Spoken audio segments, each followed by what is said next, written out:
ಚಿಕ್ಕಮಗಳೂರು ಜಿಲ್ಲೆಯ ಪಟ್ಟಣ ಪಂಚಾಯಿತಿ ಮತ್ತು ಪುರಸಭೆ ವ್ಯಾಪ್ತಿಯ ಸರ್, ಇನ್ನೊಂದು ವಿಷಯ, ಇದು ಬಾಕಿ ಇರುವ 90 ಕೋಟಿ ರೂಪಾಯಿ ಯಾವಾಗ ಬಿಡುಗಡೆ ಮಾಡ್ತಾರೆ ನಾವು ದಯವಿಟ್ಟು ಹೇಳ್ಬೇಕು. ಅಲ್ಲಿ ಪಾಪ ಉರುಳು ಹಾಕೋ ಬಂದಿರ್ತಾರೆ, ಅಲ್ಲಿ ಕಾಂಟ್ರಾಕ್ಟರ್ಗಳು ಉರುಳು ಹಾಕೋ ಪರಿಸ್ಥಿತಿ ಬಂದಿದೆ. 90 ಕೋಟಿ 47 ಲಕ್ಷ ಬಾಕಿ ಇದೆ.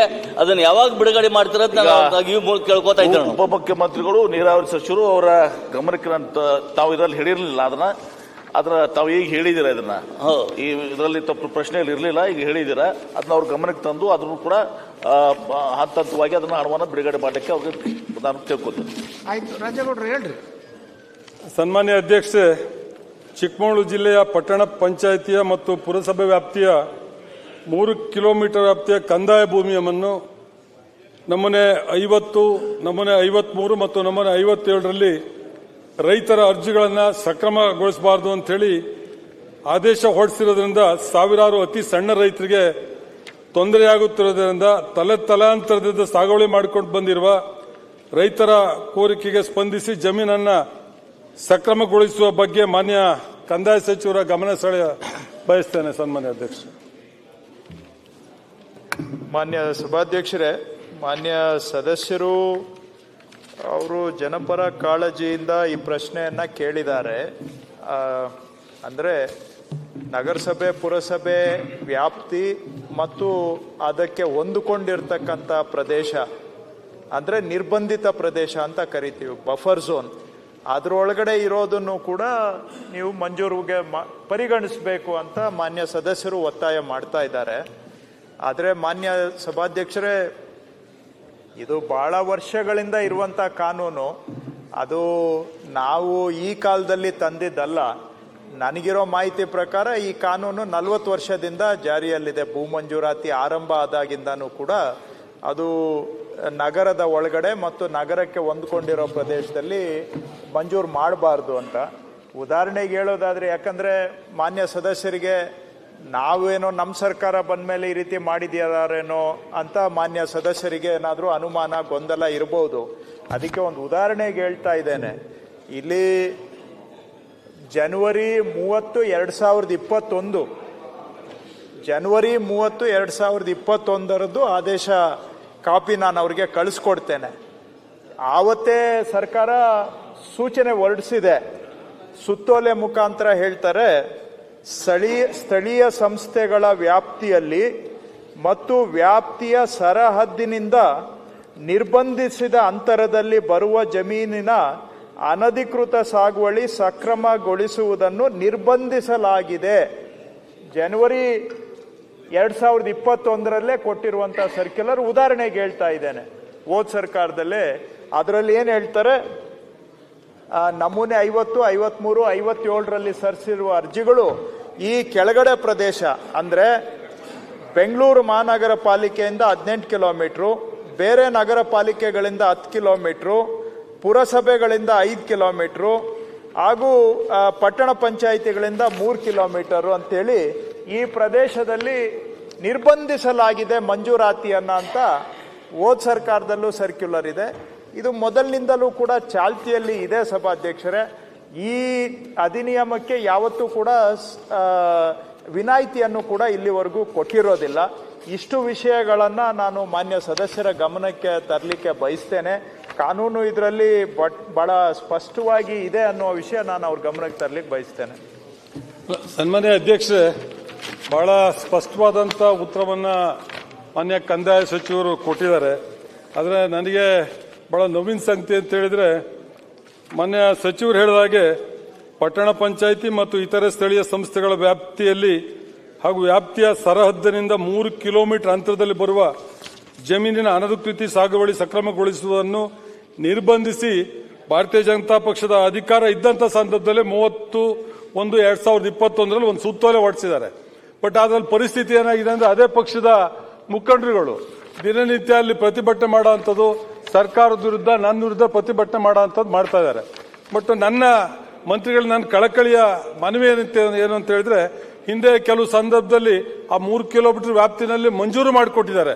ಯಾರು ದರ್ಖಾಸ್ತ್ ಮುಖಾಂತರ ಅರ್ಜಿ ಹಾಕಿದ್ದಾರೆ ಅವರಿಗೆ ಮಂಜೂರು ಮಾಡಿಕೊಟ್ಟಿದ್ದಾರೆ. ಅಲ್ಲಿ ಬಹುತೇಕ 1-1.5 ಎಕರೆ 2 ಎಕರೆ ಇರೋಂಥ ಕಡು ಬಡವರೇ ಇರೋಂಥ ಹೆಚ್ಚು. ಸನ್ಮಾನ್ಯ ಅಧ್ಯಕ್ಷೆ, ಏನಾಗಿದೆ, ಈಗಾಗಲೇ ಮೂಲಭೂತ ಸೌಕರ್ಯಕ್ಕೋಸ್ಕರ ರೈಲ್ವೆ ಇರ್ಬೋದು ಅಥವಾ ಯಾವುದೇ ಸರ್ಕಾರಿ ಯೋಜನೆಗೆ ಭೂಮಿನ ಅಕ್ವೈರ್ ಮಾಡ್ತಿರ್ತಕ್ಕಂಥದ್ದನ್ನ ಆ ಪ್ರಕ್ರಿಯೆ ನಾವು ಗಮನಿಸಿದ್ದೇವೆ.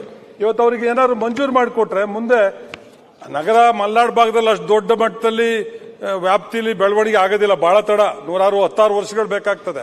ಅಂತ ಸಂದರ್ಭದಲ್ಲಿ ಅವರಿಗೆ ಸ್ಥಳಾಂತರ ಮಾಡೋದಕ್ಕೆ ಏನಾದರೂ ಪರಿಹಾರ ಸಿಕ್ಕಿ ಬದುಕು ಕಟ್ಕೊಳ್ಳೋದಕ್ಕೆ ಅನುಕೂಲ ಆಗ್ತದೆ. ಇದ್ರೆ ಅವರೆಲ್ಲರ ಬದುಕು, ಉದಾಹರಣೆಗೆ ಕೊಪ್ಪ ತಾಲೂಕಲ್ಲಿ 447 ಅರ್ಜಿ ಇದಾವೆ, ಶೃಂಗೇರಿಯಲ್ಲಿ 628 ಅರ್ಜಿ ಇದೆ, ನರಸಿಂಹರಾಜಪುರದಲ್ಲಿ 432 ಅರ್ಜಿ ಇದೆ. ಒಟ್ಟು ನನ್ನ ಕ್ಷೇತ್ರದಲ್ಲೇ 1500 ಅರ್ಜಿಗಳಿದಾವೆ. ಅವ್ರನ್ನ ನಾವು ತಿರಸ್ಕಾರ ಮಾಡಿಬಿಟ್ರೆ ಅವ್ರ ಬದುಕನ್ನ ಕಿತ್ಕೊಂಡಾಗ್ತದೆ. ಅವ್ರಿಗೆ ಹಕ್ಕುಪತ್ರ ಕೊಟ್ರೆ ಮುಂದೆ ಎಲ್ಲಾದ್ರೂ ಪರ್ಯಾಯ ಭೂಮಿ ಕೊಡ್ಬೋದು, ಇಲ್ಲಾಂದ್ರೆ ಅವರಿಗೆ ಅಟ್ಲೀಸ್ಟ್ ವ್ಯಾಲ್ಯೂಯೇಷನ್ ಆದ್ರೂ ಕೊಟ್ಟು ಸರ್ಕಾರ ಅಕ್ವೈರ್ ಮಾಡಿದ್ರೆ ಅವ್ರಿಗೆ ಸಹಾಯ ಆಗ್ತದೆ. ಹಿಂದೆ ಆ ಕಾನೂನು ಗೊತ್ತಿಲ್ಲ, ಅವರಿಗೆ ಮಾಡಕ್ ಬಿಟ್ಬಿಟ್ಟಿದ್ದಾರೆ. ಅದರಲ್ಲಿ ಕಂದಾಯ ಇಲಾಖೆ ಅಧಿಕಾರಿಗಳದ್ದು ತಪ್ಪಾಗಿದೆ, ಒತ್ತುವರಿ ಮಾಡಿದಂತ ನಮ್ದು ತಪ್ಪಾಗೋಗಿದೆ. ಈಗ ಅವ್ರ ಬದುಕು ಕಿತ್ಕೊಳಕ್ಕಾಗ್ತದ, ಬೀದಿಗೆ ಹಾಕಕ್ಕಾಗ್ತದ? ಮನೆ ವಿರೋಧ ಪಕ್ಷದ ನಾಯಕರು ಇದ್ದಾರೆ, ಅವರು ಕೂಡ ಇದ್ರ ಬಗ್ಗೆ ಮಾತಾಡಬೇಕು ಅಂತೇಳಿ ನಾನು ಕೇಳ್ತೇನೆ. ತಾವು ಇದ್ರ ಪರವಾಗಿ ಮಾತಾಡಬೇಕು, ತಾವು ಕಂದಾಯ ಸಚಿವರಾಗಿ ಕೆಲಸ ಮಾಡಿದಿರಿ.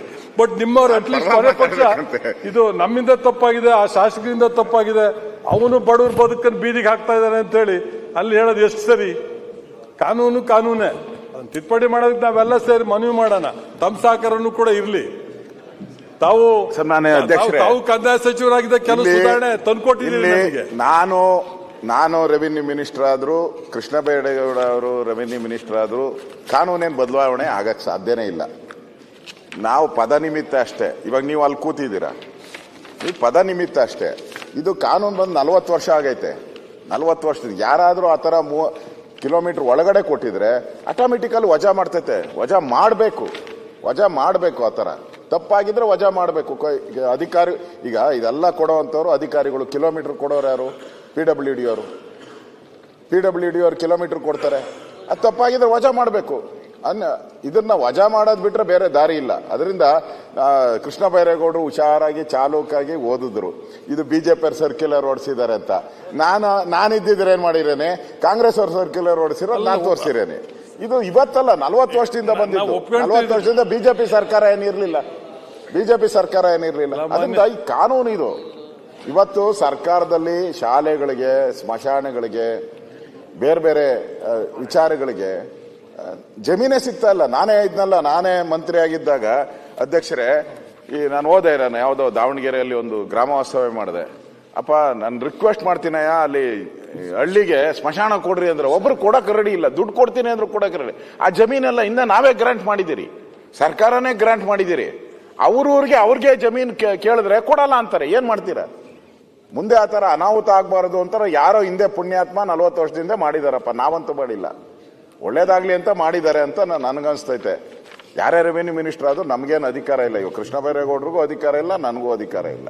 ಅದರಿಂದ ಬೆಂಬಲ ರಾಜೇಗೌಡರಿಗೆ ನನ್ನ ಸ್ನೇಹಿತ ಅಂದ್ಬಿಟ್ಟು ಬೆಂಬಲ ಮಾಡೋ ಅಂತ ಇದಿಲ್ಲ, ನನ್ನ ಹತ್ರ ಅಧಿಕಾರ ಇಲ್ಲ.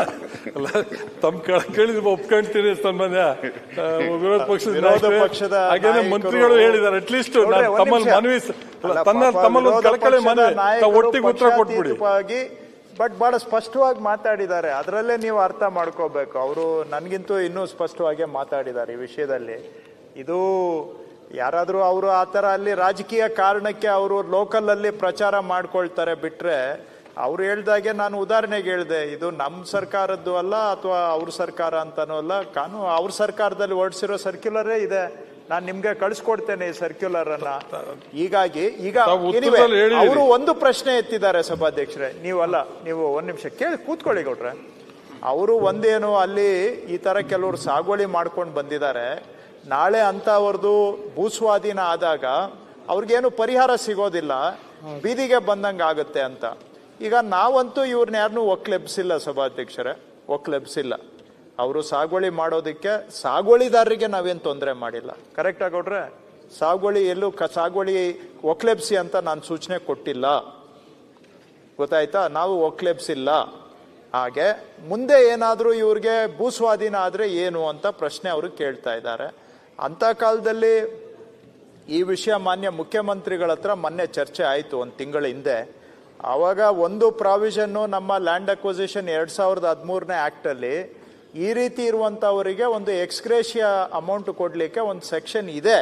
ಇಲ್ಲಿವರೆಗೂ ನಾವು ಅದನ್ನ ಸರಿಯಾಗಿ ಸದುಪಯೋಗ ಮಾಡ್ಕೊಂಡಿಲ್ಲ. ಹಿಂದೆ 2006-7ರಲ್ಲಿ ಶಿವಮೊಗ್ಗದಲ್ಲಿ ಒಂದು ಕೇಸಲ್ಲಿ ಏರ್ಪೋರ್ಟ್ ಹತ್ರ ನಾವು ಎಕ್ಸ್ಗ್ರೇಷಿಯಾ ಕೊಟ್ಟಿದ್ದೀವಿ ಬಿಟ್ರೆ ಬೇರೆ ಪ್ರಕರಣಗಳಲ್ಲಿ ಕೊಟ್ಟಿಲ್ಲ. ಸೊ ನಾನು ಅದನ್ನ ಮುಖ್ಯಮಂತ್ರಿಗಳಿಗೆ ಮನವಿ ಮಾಡಿದ್ದೇನೆ. ಮಾನವೀಯತೆ ದೃಷ್ಟಿಯಿಂದ ಸಾಗುವಳಿದಾರರು ಇದ್ದ ಪಕ್ಷದಲ್ಲಿ ಅವ್ರಿಗೆ ದಾಖಲೆಗಳು ಇಲ್ಲ ಅಂದ್ರೆ ನಾವು ಸ್ವಲ್ಪ ಮಾನವೀಯತೆ ದೃಷ್ಟಿಯಿಂದ ನೋಡ್ಬೇಕಾಗತ್ತೆ ಅನ್ನೋ ವಿಷಯವನ್ನ ನಾನು ಅವ್ರ ಹತ್ರ ಮಾತಾಡಿದ್ದೇನೆ. ಅಂತ ಸಂದರ್ಭ ಬಂದಾಗ ಬೇಕಾದ್ರೆ ಅದರಲ್ಲಿ ಸಹಾನುಭೂತಿಯಿಂದ ಸರ್ಕಾರ ನಡ್ಕೊಳ್ತದೆ. ಆದ್ರೆ ಈ ವಿಷಯದಲ್ಲಿ ಮಾನ್ಯ ವಿರೋಧ ಪಕ್ಷದ ನಾಯಕರು ಕೂಡ ಸ್ಪಷ್ಟವಾಗಿ ಹೇಳ್ದಂಗೆ ಕಾನೂನಲ್ಲಿ ನಮ್ಗೇನು ಅವರು ಸದಸ್ಯರು ಬಹಳ ಅಲ್ಲಿ ರೈತರ ಪರವಾಗಿ ಬಹಳ ಒತ್ತಾಯ ಮಾಡ್ತಾ ಇದ್ದಾರೆ. ಅವರು ನಾವು ನೈತಿಕವಾಗಿ ಅವರಿಗೆ ನಾವು ಬೆಂಬಲ ಸೂಚಿಸಬಹುದು ಬಿಟ್ರೆ ಕಾನೂನಲ್ಲಿ ನಾವು ಅವ್ರಿಗೆ ಸಹಾಯ ಮಾಡ್ಲಿಕ್ಕೆ ಇದು ನಮ್ಮ ಕೈಯನ್ನು ಕೂಡ ಕಾನೂನು ಕಟ್ಟಾಕಿದೆ ಸಭಾಧ್ಯಕ್ಷ.